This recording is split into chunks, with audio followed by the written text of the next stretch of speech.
What's going on, guys? It's Prez, and while Heath and Pat are delivering that sweet content from the USA-Panama qualifier in Panama City, I'll be giving you an international edition of the Kick Power Rankings. As always, the Kick Power Rankings are not a list of the best teams in the world. This is a list of the teams that no one would want to be coming up against right now. And as we get closer to the teams locking in qualification for Russia 2018, there's a lot to talk about, so let's get straight into it. Let's kick it off at number 10. We have a big-ass tie. Now, when we do these lists, we always feel like the 7 through 10 positions are the most subjective and the hardest to place. So for this week, I want you guys to choose. See who's on the rest of our list and then get down into the comments and tell me who deserves the spot number 10. Now, I'm thinking some of you guys might go with Switzerland, who are 5-5 in qualifying, or maybe Croatia or Poland, who are top of their groups. Belgium are always hot, and even Iceland want to make another tournament. There's Colombia, who's improving in CONMEBOL, or the US, who look like a completely different team back under Bruce Arena's guidance. There's England, who haven't conceded a goal in qualifying,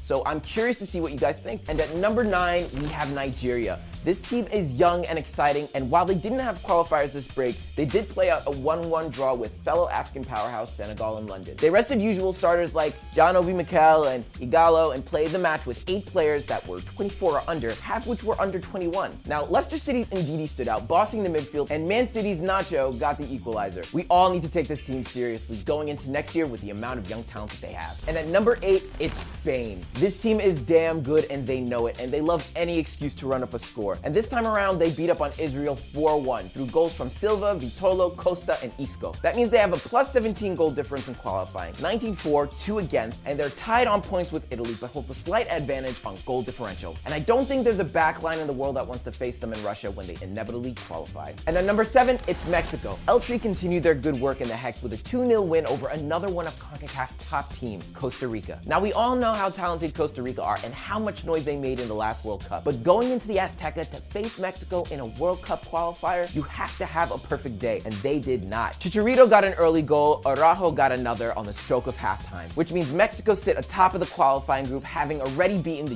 US and Costa Rica. They're as good as in for 2018 and by far the best team in the region. Sorry, US fans. And I'm really curious to see how they handle the Confederations Cup this summer. They're my sleeper pick. And at number 6, it's the European champions, Portugal. Portugal knocked out Hungary 3-0 in a replay of one of my favorite games at the Euros. Andre Silva opened up the scoring, but as usual, the day went to CR7, grabbing a brace and making 2 new records for the man who's conquered all before him. 70 goals for his country and 600 for his career. When will he stop?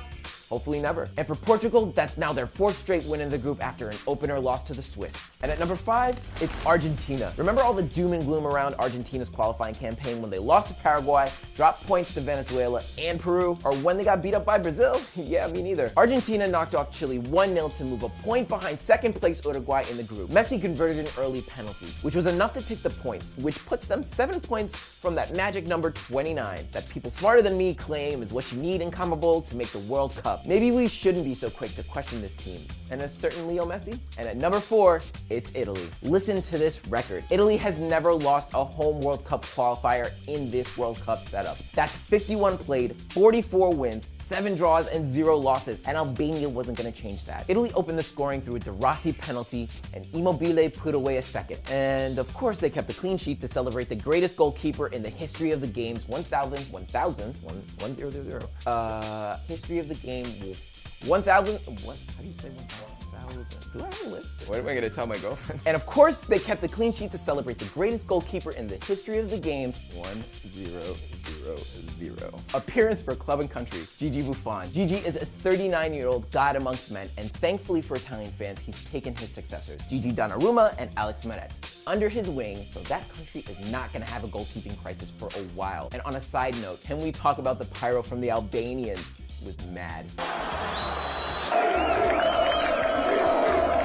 And at number 3, it's France. This team is still undefeated in a tough qualifying group that includes Sweden and the Netherlands. But yet again, they got the job done running out 3-1 winners over Luxembourg. Griezmann added 1 through a penalty, and Olivier Giroud added a brace, taking him into the list of the top 10 goal scorers of all time for France. That puts him in a list with Henry, Platini, and Zizou, which is alright. The other big excitement was that everyone's favorite wonder kid, Mbappe, made his France debut, aged 18 years and 95 days, making him the 4th youngest French player of all time. I'd say this France side is going to be contending for honors for years to come, and hopefully we can see a few more of France's Wonder Kids feature, including Lamar and Dembele when they take on Spain in Tuesday's big friendly. And at number 2, it's defending World Cup champions Germany. Jogi Löw's men have had a good international break. They kicked it off by sending Podolski off in style with a 1-0 win over England in a high-profile friendly. Podolski settled the game with one of the best parting shots you will ever see from a footballer. It was nasty. My man absolutely crushed the ball.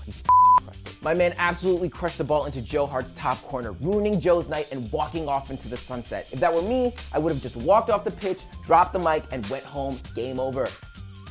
Really, I can't remember the last time I saw somebody hit the ball that hard. What a career. Following up that last act for Podolski, Germany beat Azerbaijan 4-1 in Baku. Schürrle had a brace and Gomez and Mueller added another each. As for Mueller, he now has 5 goals and 3 assists in the qualifiers. Germany look ready to defend their title. At number 1, it's Brazil. A revolution is happening for the Samba boys with Chichi leading the way, and it's hard to find a team that looks more dynamic and exciting than Brazil right now. They've won all 8 matches since Chichi has taken over, and they've now opened up a 7-point lead in qualifying after crushing Uruguay in Montevideo 4-1. Uruguay took the lead through a Cavani penalty, but from then on, it was all Brazil. Paulinho had a hat trick and Neymar added another. Oh, and for Liverpool fans, look away now. 3, 2, 1. Coutinho is leaving. He's as good as gone. It's time to come to terms. Neymar and Coutinho have hit peak bromance and are kicking up fresh transfer rumors of Coutinho to Barcelona. And look at him. He's perfect for them. We'll keep an eye out on that one, and we'll be watching Brazil's match with Paraguay before the end of the international break. Good luck, Paraguay. You're gonna need it. Now let's rattle off some of our biggest losers, because there are some big kids dropping crucial points. First up, the Netherlands. We go through this every year. This team is so talented, but have been prone to dropping stupid points. This time losing 2-0 to Bulgaria in qualifying. They're now 3 points out of second in the group. This kind of inconsistency is exactly why they missed out on the Euros in 2016. Oranje need to get that shit together or they can kiss Russia goodbye. 2 more big losers come from South America, Chile, and Ecuador. After significant losses to Argentina and Paraguay respectively, these teams look destined to be battling for the final playoff spot in CONCACAF, where no one wants to be. Chile must take max points against Venezuela, and Ecuador can't afford to lose to Colombia. Huge ties in South America that you need to keep your eyes on. Back to Europe for another loser, it's Wales. Neil Taylor was sent off for a truly horrendous leg-breaking tackle on Seamus Coleman, and Everton fans are pissed. Coleman has been a model of consistency, and that leg break means he's gonna miss the Merseyside derby next weekend. I don't know anything about medicine and shit, but I have to assume that he won't be back in training until preseason. And for Wales, that's 4 straight draws, and next up, they'll have to face group leader Serbia in Belgrade without Bale after he picked up another booking, and with Serbian ultras yelling crazy shit at you. Their hopes of qualifying are on the rocks. Good luck. And finally, I'm throwing South Korea on the list of biggest losers. They lost to China 1-0 in qualifying. Does this result prove China's dramatic rise to the top of Asian and world football is on track? No, not at all. But it sucks that South Korea lost to them. So guys, that's our KPR for the week. Get down in the comments and let us know who you think should have made the list for our number 10 spot. Follow, like, subscribe, and we'll